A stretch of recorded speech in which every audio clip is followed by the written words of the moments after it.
So, folks, we are back again with our special guest, Ayan Chatterjee. So, Ayan, just tell me one thing. Just when a team gets bundled out for 27 overs inside 20 overs in a test match, what do you make out of it? It's no other than West Indies. Today, we are going to talk about West Indies versus Australia, the entire test series, and other things as well. So, Ayan, I want to hear from you. West Indies, it's more than a debacle. Good morning and hi everyone, and thanks Varad for having me again. It's to say it is a debacle is an understatement. I mean, it's embarrassing, and if you're from West Indies' point of view, the batting has not clicked at all this whole series, whether it was the pink ball test or the red ball test that is before. It's been really horrendous to say the least. I mean, it's. I mean, if I'm a West Indian fan and I've been a West Indian fan from childhood, but to see this state of affairs, sorry state of affairs, is really alarming. Credit to Australia for exposing them and literally bamboozling them in this Jamaica test. But West Indies have a lot to ponder about. There's no positive as such, apart from maybe the bowling area, but the batting and even the fielding let them down throughout the series. And that is a big area of concern. Batting is the main area of concern. Fielding can be improved, but batting, it really, to say it is a debacle, embarrassment is an understatement. West Indies cricket, I don't know how will they recover from here, if especially in Test cricket. Actually, they made a mistake by giving all the reins to Darren Sammy because now he's the all format head coach. Now, earlier he was only white ball coach. Earlier there was another red ball coach, not that much renowned, not that much famous, who's having fame and everything. They thought that Sammy will bring some change, and Sammy, he's a part of selection panel and everything. He just sacked Kraigg Brathwaite. I mean, seriously, you removed him from the Test captaincy. That guy was doing well. They won in Australia. They won in Pakistan. They were peaking slowly and steadily. The team was getting back to his face. You make changes to the leadership group. You make Roston Chase as the test keeper who is coming back into the team after 2 years. Entire dynamics changes. It's simple as that. A coach is new there, a captain is new there, playing 11 is new there, and to that, irony is that they dropped Craig Brathwaite from the third test match even after he lost the test series. He just played 100 test match. He was on the on seventh sky and everything, and you say, okay, Craig, we want to test our benches. No, the batting line, which is already very much fragile and inexperienced, which got brutally exposed. Mitchell Stark was breathing and spitting fire with his 6 wicket haul. He was like, "Come on, West Indies, we will test you with our bowling and tell you what raw test cricket is all about." Yeah, a lot of areas to ponder about for them. As I was saying, as in you were saying, I mean, they dropped Craig Brathwaite from captaincy and then from Test matches. Agreed, he was not in form. That was another factor to be taken into consideration. He had got out for single-digit scores in the two Test matches prior to the pink ball test, and he had got out in similar ways to Stark, Cummins, Webster, to the Australian pace attack. But to drop him for a pink ball test was a really bold move, but it turned out to be really bad because whoever they brought in, when you're bringing in newcomers like Kevlon Anderson or Mikael Lewis or for anybody else, you're bringing them on debut or on the second game to play face against the likes of Stark, Cummins, Hazelwood, and even Boland for that matter on a pink ball pitch which is spicy. It's inviting trouble, and the selection blunders have been there for the West Indies in the whole series as well as not only the selection blunders, the shot selection, everything, and appointing Roston Chase as captain, who's coming back after in the Test side after 2 years, was a real shocker for many. And he didn't perform. He didn't hardly bowled in the Test matches that we saw because he was not required to in the conditions that we had. And with the bat, he hardly stood up. He came in at number 3 because he had to. There was a lot of injury concerns and he came in at number 3 in the first innings, played 70 balls, got 16 odd runs, and got out. He didn't do anything. So he failed as a captain and as a leader, and giving power to one man does not help. And Darren Sammy had the power. He picked his henchmen. I think we saw how he handled the T20 captaincy, removing it from Robman Powell and giving it to Shea Hope. So he's been doing this for a while. But the fact of the matter is, the West Indies cricket, I don't see a light at the end of the tunnel. The only light at the end of the tunnel I see is the bowling. Shamar Joseph, Alzari Joseph, Jaden Seals, and even Justin Greaves for that matter. They stepped up. They kept Australia under pressure. But at what cost? the end result was 3-0 and literally bashed in 3 or 4 days. We didn't go to day 5 in any of the tests. And in the pink ball test, they were bowled out in about an hour. If you look at it in the second innings, 27 all out in 14.3 overs. If you look at the red ball test also, they used to lose 10 wickets in a session when they were batting in the fourth innings. Yes, it did not help that they did not win the toss, but that is not an excuse. So West Indies cricket has a lot to ponder about. Australia will be happy and they will take this confidence forward. And now West Indies cricket West Indies they called an emergency meeting. Clive Lloyd joined the meeting. He was asked to come and help the team. He gave an ultimatum to cricket West Indies. He said, go back to schools, go back to colleges, bring some cricketers from there. If the guys don't have the passion to play for the nation, for the board, for the cricket, no, it doesn't really help that much. It's simple as that, I would say. And his statement is Yeah, absolutely and right. yes, Because yes, yes. see, And after all, yeah, they also brought in, as you said, Clive Lloyd. They also brought in Brian Lara and Sir Vivian Richards. And Brian Lara also commented on it that too much of emphasis has been given on franchisee cricket, as he was saying.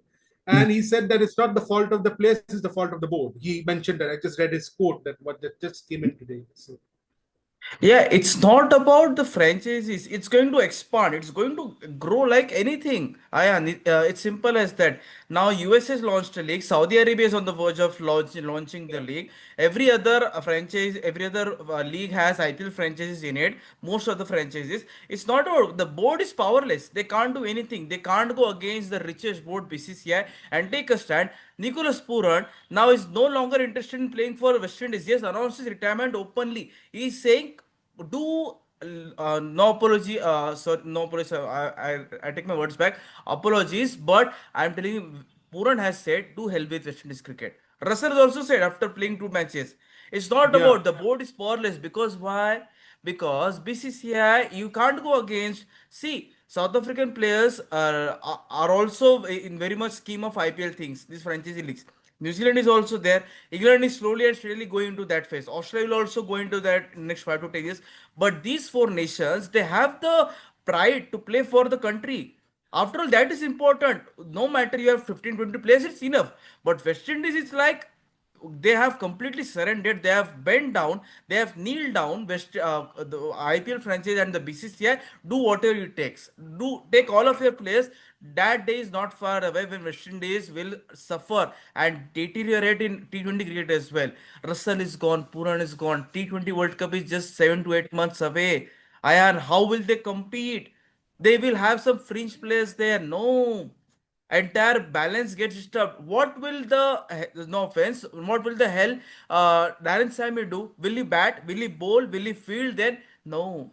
Darren Sammy is powerless. He can't do anything because after all, cricket West Indies, you just bend down to the richest board, say take our players, we will give NOCs for you. Kyle Mayers, Jason Holder, they officially ignored the central contracts. They said to West Indies cricket, we are not interested because they want to play the IPL franchisees. That things. It's literally hilarious that West Indies cricket, what a pedigree they had last 50 years or last 30 20 years till 90s. Now they are suffering, and I'm telling you, we will talk about West Indies Test cricket division as well. But West Indies yeah. cricket is on a very bad decline. And as you said, West Indies, they are very in a dark space now. Only they can only pull themselves out of this. No one is going to help. Darren Sammy, what happened? What happened? Tell me now. You thought that Sammy will excel, Sammy will bring the change, will the revolution. No, it's a mindset. They don't have the mindset, man. See, cricket is won by the mindset itself. You have the players, you have the quality ones, you have the everything. All of them are doing hard work. Aussies are doing, Britishers are doing, South Africans are doing, Black Caps are doing. Mindset जिसके पास रहेगा वही जीतेगा. If you have the fear, no, you will get you will get all out for 27. You will get a world record, unwanted world record to your name. And West Indies that now that has. Yeah, no. Talking about the world record, they could have created an even better world record. Could have been bowled out below 25, and I'll tell you why. They were reduced to 11 for six, and then Sam Konstas at fourth slip did them a huge favor by dropping Alzari Joseph twice or Mitchell Starr. Had he taken even one of those catches, the record would have been theirs. The 25 that New Zealand has against England in 1955 would have been broken. And that is the sorry state of affairs for West Indies. Sticking to the Test cricket, I think we should stick to Test cricket. Australia have had a great series. They won the series. They played the big moments. Great. It's perfect for them. They'll be happy with the 3 wins out of 3 and 100% record. No slow overage to worry about. And they're flying high. But they have also issues to address because the next assignment I see is against England in the Ashes. So I want to put it back to you. Is their issues are in the batting and mainly top order batting. Who will be your openers and who will be at number 3? Now, Sam Konstas has had a series to forget. I don't care if the bowling, if the pitch conditions were suiting to spicy bowling. But 50 odd runs in 6 innings doesn't warrant you a place in the side in my book. Then Usman Khwaja has been failing for a long time now. But he's there because he's the experienced campaigner. And then let's come to number 3. Cameron Green, yes, he had a good test match in Jamaica, scoring 2 good gritty 40s under those conditions. But the fact of the matter is, when I'm looking ahead to the Ashes in November, Cameron Green is supposed to start bowling from August, September, looking at his Hmm. progress. If he starts bowling, he's not going to bat at number 3. He's going to go down the order. And whose place is he going to try to take? Bew Webster, who has done really well at number 6, contributed with runs, important runs, and also picked up wickets whenever the team needed it in this series. So then there will be a competition between those two. So if Cameron Green decides to go back down the order and challenge B. Webster, it's not going to be fair on Webster either. That will be a batter at number 6. Who bats at number 3? Should Manas Labuschagne be considered back in the Australian playing 11? That is one thing that they need to worry about. There's no worries about Steve Smith, the class batter at 4, Travis Head at 5, Alex Carey, the keeper batter. And the bowlers, of course, they are settled. The bowling issue, in the bowling, if there's an issue, healthy headache is how to use Scott Boland more in the playing 11. Because as you know, Pat Cummins, Josh Hazlewood, Mitchell Starker, Nathan Lyon is their lineup. Of course, they took the brave call by dropping out Lyon in the Jamaica test and bringing in Boland, which worked wonders for them. Going forward, this bowling lineup looks sorted with Boland as the backup and maybe Muir. But batting, there are more questions than answers even after winning 3-0. What do you say? Yes, Australia, the top order is the issue, I would say, because Khwaja Yeah. has the backing of Australia's head coach, Andrew McDonald. He's backing him since BGT 2024-2025 because he had a very good Sri Lanka Test series, and also not to forget he had a very disastrous and dreadful WTC, and after that he had this West Indies Test series and everything. See, they don't have any much concerns, I would say, from an Australian perspective as an Australian cricket fan and analyst. I would say because see, Travis Head will score runs, Smith will score runs, Alex Carey will score runs. They will do the hard yards. They will somehow get to 300, 350. And see, Bew Webster, I don't see him getting dropped.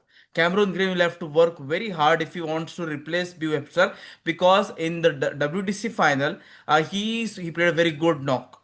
He Yeah, showed he to the scored world cricket 72. that he scored, and also not to forget the Sydney Test match. He has the skill set to survive in Test cricket. And the top order, as you mentioned, Manas Labuschagne, I think they have moved on. They have said to him, go back to the nets, go back to the domestic cricket, go back to play some county cricket, whatever it takes, and get right your all that poor form. But I think they are continuing with Sam Konstas. I recently, yesterday night only read Ricky Ponting is backing Konstas. See, there's one peculiarity of Australian cricket. Ricky Ponting, Steve Waugh, Alan Border, all their ex-editors, they're directly or indirectly involved in the selection.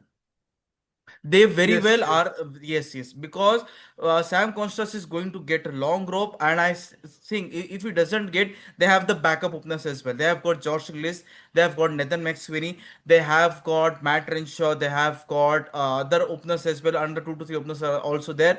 They have the but Sam Konstas is getting so much back. Even Pat Cummins also said in the post presentation, like don't think too much ahead. You have the talent, you have the skill, and he's very raw as well. He's only 19 years of age. So he will succeed. It's only how long a rope Great Australia gives him. I'm telling you, Great Australia's this Australian cricket team, the dressing room. Pat Cummins is the decision maker. No one else is there. Not even the board. Not even George Bailey. If Cummins says to Constas, you will play for the Ashes. That's the end of the discussion, bro. That's it Yeah, yeah. because Pat, because Cummins has got the track record, the success track record. He has won Ashes 2021. He has won WTC final, he has won ODI World Cup, he has won BGT after a decade. See, Creed Australia, why does they listen to him? Because he's got the results, right? He's the reporting version of Australian cricket team, Pat Cummins. And the Ashes are very much important because they want to give a test to English media and England cricket team again. How can you win test series after as you haven't won a test match in the last 10 years? So it's going to be Yeah, quite. And also, I read some news yesterday of Pat Cummins rested for the white ball games in South Africa and India. That shows how much these Aussies give importance to red ball cricket. It's all about that. They will say, okay, in the white ball series against South Africa and India is also coming in September. They will say, okay, come on, Jai Richardson or any other Spencer Johnson, you play because we all three will take a break. We want to get our yeah, ourselves yeah. recharged. We want to get our batteries recharged. That's how it is, right? They prioritize. That's Aussies cricket for you. That's why it is often said Australia is the Brazil of football in cricket. They know how to win. No offense, they had a very bad performance in WTC final, and according to the standards I'm saying, because they played really well, but one innings cost them, one bad test match cost them. But now the Aussies are wounded. The Kangaroos, the way they are bowling, the way the trio, the quartet of Netherlands, including Scott Boland, it's dangerous. It's really very dangerous, Ayan, because now they're spitting fire. They're saying, "Come on, we want to win everything now. Test cricket is ultimate for them because the next Test series against England, and England is also playing well. So it's going to be a cracker of a contest. We will talk about that in the near future of Ashes 2025-26. But that's the what's the brutality and the beauty of Australian cricket, that they find a way. They don't just wait for things to happen; they make things happen, and that's the Aussie mindset. I'm telling you, Australian, they have very bad concerns. Their top order struggles are very much brutal. They are very much forgettable. But still, they will find a way. I'm telling you, Khwaja might peak after 2 to 3 test matches, suppose in Ashes, but they are backing Khwaja because they don't have the backup. That's the main Yeah, concern. yeah, not only that, and as you said, Australia plans their things very well, very meticulous, very systematic, unlike the West Indies. And they will rest their main bowlers and by batters when they require, the bowlers in particular, when it's required. And as far as the Ashes is concerned, it's very early to talk about it. But it seems that we'll have a situation where we'll have a wobbly top order or shaky top order in both the sides, because England also have their own problems at the top of the order as well. So more on that when we get closer to the Ashes. But coming back to this series, I think Australia totally dominated the big points. And I think the West Indies bowlers bowled their hearts out. And that is a positive for them going forward, even without Kemar Roach, who was again a questionable selection not to pick him. Darren Sammy's questionable selection not to pick Kemar Roach, but it didn't affect them because the bowlers really stood up even without Kemar Roach and showed that there is future there. But unfortunately, the fielders also in the slip cordon, I think you may have noticed a lot of catches were dropped. And that also helped Australia in certain ways in the two red ball games before the pink ball test match. And then the batting was a failure from day one till the end of the day, end of the pink ball test. So that is one thing West Indies, as I said, it's a big concern and it's only them who can come out of it. Australia were very much sorted. Yeah. Yes, yes, and let's talk about West Indies officially now potentially being demoted to the Division 2, because I'm telling you, to all the viewers, to all the listeners, very soon the next FTP, Future Tour programs of 2027 to 2031 is going to get officially launched and displayed to everyone at the what you said at the close end of this year till December, already next year 2026, because now ICC, what they are planning, they are trying to make Test cricket very competitive, and by doing that, West Indies and Bangladesh will face the axe. They might get demoted to Division 2 and they might play against the likes of Ireland, Afghanistan, Netherlands, Scotland, and these kind of nations. And the top six teams most likely definitely will be India, Australia, England, South Africa, New Zealand, Pakistan, and Sri Lanka. Like it will be 7 or 8 teams. There's no official word, but we have got the reports. And every process is being going on in South Africa and Zimbabwe. If you go with reports from Crickburst and ESPN Cricket Info, they've started the process with the broadcasters, with the stakeholders, and everything. West Indies cricket, no offense, but I'm telling you from the bottom of my heart, West Indies deserve to go back to basics now and get demoted to Division Two. What you say, Ayan? Because the way they are playing, no, it's not like at least a competitive team. You're a national team. No doubt, you defeated, as I said in the start of the video, in Australia, in Pakistan also, you won the test match and everything. But the way you played against Australia in your own backyard, it's really highly concerning. And now what the BCCI, ECB, CA, and the other board members will be discussing. No, it's better we give a chance to someone like Afghanistan to play with us rather than to play, because after all, it's all about money game, right? It's all about money ball. Because the broadcasters, why will they invest money? The pink ball test match, it got ended under 2.5 days ago. I remember me and Ian were watching the game at 12 a.m. in Indian Standard Time. The match got ended at 2:30. In one session, it was ended. Broadcasters, they are the official kingmakers. They're the decision makers. In short, I'm saying they will say we will develop a new team. Let West Indies play with other nations. They deserve it. I would say no offense to Caribbean fans and everything, but the way your test team is playing now, I really got very bad upset, and not because you lost. See, winning and losing is a part of the game. You are not putting up a fight. All the three test matches, West Indies completely outplayed. Even after being in a very good position, your bowlers are bowling out their heart, but your batters are like, we don't want to do the hard hits. How will you do? Clive Lloyd also did the same thing. Clive Lloyd officially said, wear out the bowlers before you play attacking shots. It's Test cricket. Don't forget that. You're not playing that T20 cricket of your mania and everything. T20 cricket flavor is going on, that festival is going on, your Puran is going, your Russell is going. No, that format is a complete entertainment based, or I'm telling it officially. Test cricket tests your character, and I'm telling you, West Indies test match, what you call character, was brutally tested and exposed. Australia is not going to come to you every year. They came to you after more than a decade. West Indies, you missed a golden opportunity. At least you should have won one test match to make a case for yourself. And now ICC, our beloved chairman and everything, Mr. Jay Shah, will be very much thinking and pondering over the fact like West Indies deserves into Division Two, because after all, it's all about money, right?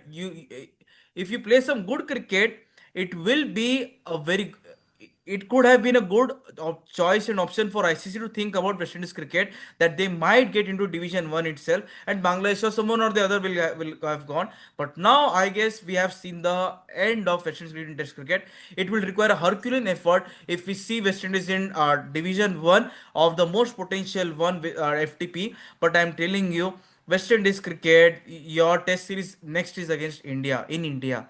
Ranked runners, oh my God, how will you survive in that?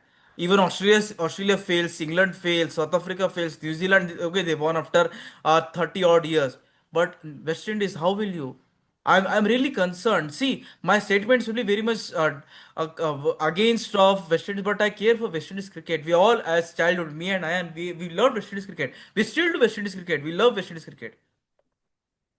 Yeah, as you have a point there, and I think yes, as much as it pains to see, looking at the position of the West Indies cricket team in Test cricket, I think they should be relegated to the next division, that is Division Two, because as you said, that this thing, these talks are ongoing, not yet official, but ongoing, and I think not only West Indies, Bangladesh will also have to face the axe, unfortunately or fortunately. But the fact of the matter is that Test cricket is in doldrums, and they need to figure it out. And what I did not understand, coming back to the Test series again, when the batting is not clicking and you know that the batting is dodgy, why make such spicy pitches? You thought that you're going to make spicy pitches and bowl out Australia and put them in trouble.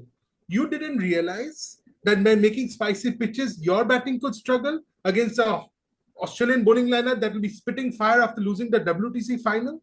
I mean, somewhere on the line, West Indies cricket board, West Indies team management got the tactics wrong in this Test series. You should not have prepared these spicy tracks. I'm always on for a result-oriented track, but not these tracks where it's very difficult to bat. These were challenging conditions to bat, even for the Aussies.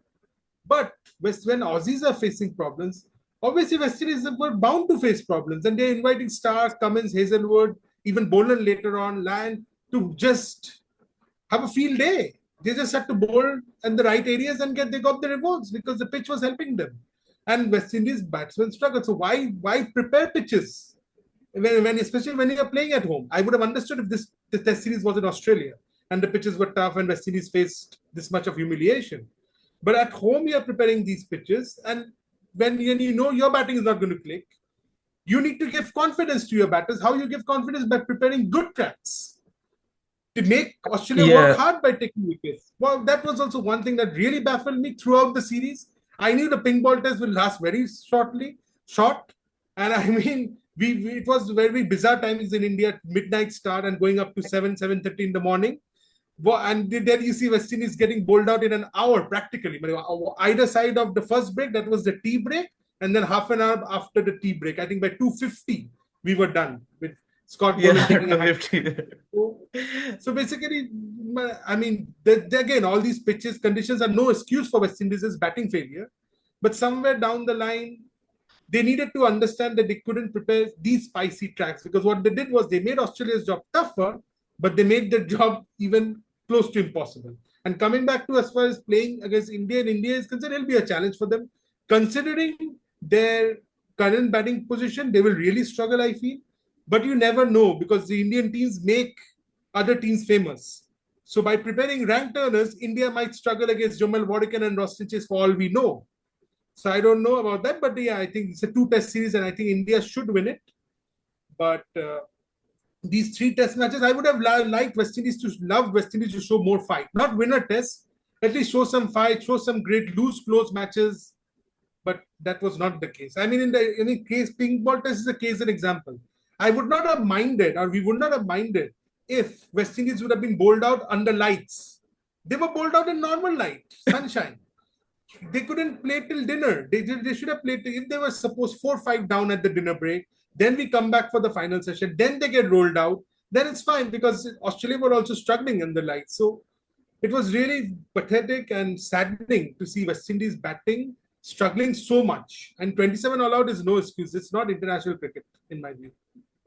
Not at all. Like it was like watching a video game, right? In video games, we get bundled out for 27 on a EA Sports 5-star game. It's really hard to score runs, right? And also it's very easy to bowl. It looked like that. But West Indies cricket, it's a very concerning thing. And now emergency meeting has been board Great West Indies. Come on, man, West Indies, show that your institution is more powerful than a board, than a richest board, than the IPL franchises and the franchisee league and everything. Come on, it's not yet the end of the road. I would say you can still make a comeback. But now what has happened? There's no point in crying over this spilled milk, I would say. But you can still make a comeback. At least show to the world cricket that we can learn from our mistakes. And now the next assignment for them is against playing against Aussies. That T25 T20 international match is starting from 21st of July in Indian Standard Timing. So they will somehow play very good. They know this format very well. But don't forget, you got very much badly humiliated in front of your home crowd, and the home crowd will not forgive you unless until you do something well. West Indies cricket, let's talk a bit more. See, West Indies cricket lost the automatic qualification for 2023 ODI World Cup. They got outplayed in 2022, 2023 ODI World Cup qualifiers, and in the second one, 2024, they didn't go to semi-finals. In 2025 Champions Trophy, you didn't qualify because you didn't qualify for ODI World Cup. 2026 T20 World Cup, you got automatic qualified because of the good ICC rankings and good performance as well. We should comment that. But the matches, it will be in India and Sri Lanka. I guess they might play some matches in Sri Lanka, and in Sri Lanka they suffered very badly. They performed very badly in the T20 International Series against Sri Lanka last year. So there are very much concerns. West Indies cricket is blossoming, is booming, I would say, in franchise cricket. But West Indies cricket in international circuit, no. Don't be in a delusion. Don't no sir, don't be in an illusion. Don't think that West Indies cricket is dominating T20 cricket as well. No, they aren't dominating. There are very loopholes. There are very concerns. Darren Sammy won't do anything. Cricket West Indies has to do anything. And I would say, for God's sake, don't change the coaching staff again, please. Show some faith and belief in them, because now Roston Chase was made captain for Australia Test, and then you will say, "Come on, Brathwaite, come back into the for the India Test series as a captain." Don't do that, or there will be another guy. There will be Brandon King. You never know. Green West Indies is quite unpredictable. Don't do that. West Indies cricket, it's a Herculean task, as I said, to play against India in October. That three test match, so October, November, it guess the dates are not officially launched, revealed as well. But make session by session good. Now Australia T20 series give something the fans to cherish and salvage, because after all, West Indies cricket might decline. It might vanish because other nations, let's talk about in brief about that. Afghanistan is coming, USA is coming, Nepal is coming. These three nations can easily dethrone, and Scotland is there, Netherlands is there, Ireland is there. These six nations which I just mentioned, they have defeated West Indies and given a tough fight to them. It won't take a long that people will forget about cricket, West Indies and West Indies cricket team. Don't make that mistake, West Indies. You have to start winning now. And start to most importantly put up a fight. Character, yeah. It's all about characters. So let's see how it goes ahead. So thank you, Ayan, for this a detailed discussion about West Indies versus Australia Test series. Australia's struggles we also discussed. Ashes also a little bit discussed, and also about Great West Indies. Clive Lloyd statements we also covered up. So it was good connecting with you. Hopefully we will connect. I guess we will connect during England versus India fourth Test match at Manchester, because the entire billion people are waiting to win. India, India. Everyone is saying it will take time, folks, because that Test match is at 23rd, right? So we have a bit of time before that. And England and India, Australia versus West Indies test T20 series is there. We are also covering various kinds of articles on the website link goldred.co.in. And I must say, Ayer is a very sincere and disciplined guy. He has been writing articles since the last 2 months, right, if I'm not wrong, since June. Yes, Very yes, much yes. sincere and writing top-notch content every now and then, improving the write-up. So thank you, Ayan, for continuing you are continuing it. You're not going anywhere, nor I am going anywhere, because we are continuing our videos and analytical stuff on website as well. So Ayan, before we close out the video, what's your last brief mantra for West Indies to come back? I think for West Indies to come back, the brief mantra should be to again refresh, readjust. All those things are there, but I think they need to show more grit, determination, and character, and see how it goes, especially in Test cricket. In fact, white ball cricket also they're not doing that great, because I think they lost to England all six white ball games, three ODIs and three T20s recently. So in the white ball format also they're not doing that great. But sticking to Test cricket, I think they should show more grit, determination, and application, and see how it goes. And it's not going to be easy against India, especially if those are challenging tracks, as you are saying. But let's see. I mean, definitely there will be underdogs against India. There's no doubt about it. India will be fired up, especially if India lose the series to England. They'll be even more fired up to do well against West Indies.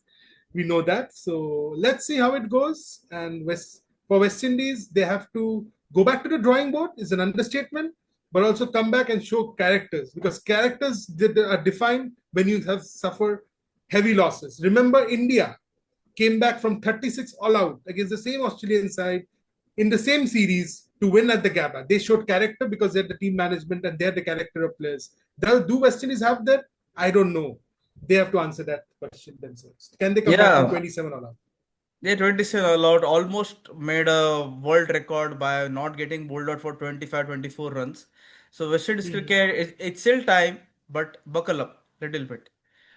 Make some changes effectively. Listen to the great experts like Clive Lloyd, Vivian Richards, Brian Lara, because they did West Indies great. They made West Indies proud.